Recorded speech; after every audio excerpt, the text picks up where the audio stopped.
నిజానికి మన వాళ్ళు ఇంతకు ముందే చెప్పిండ్రు, పాకిస్తాన్, బంగ్లాదేశ్ లాంటి పిల్లపచ్చ దేశాల కోసం కాదు న్యూక్లియర్ బాంబు మేము పెట్టుకునేది చైనా కోసం అని చెప్పింది. అంటే ఇండియా చైనాతో పోటీపడి ఎదుగుతుంటే ఈ పాకిస్తాన్, బంగ్లాదేశ్ ఏంటంటే ఏనుగుని చూసి మరిగే కుక్కల్లాగా తయారైనాయి. కొత్త కుక్క ఏంటంటే ఇప్పుడు బంగ్లాదేశ్ లాగా తయారైంది. అక్కడ హిందువుల మీద దాడులు జరుగుతున్నాయి, ఇస్కాన్ సన్యాసులని తీసుకెళ్ళి టార్చర్ పెడుతున్నారు.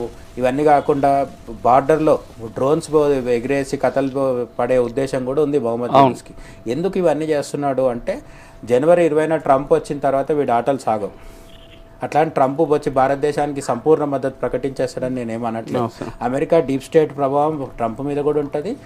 అందరికీ తెలిసిన బహిరంగ రహస్యం ఏంటంటే బంగ్లాదేశ్లోంచి కొంత భాగం తీసి అట్లనే మన మణిపూర్లోంచి, మన మయన్మార్లోంచి, ఈ 3 దేశాల్లోంచి కొంచెం కొంచెం ప్రాంతం తీసి ఒక క్రిస్టియన్ నేషన్ ఏర్పాటు చేయాలనే కుట్ర జరుగుతుంది.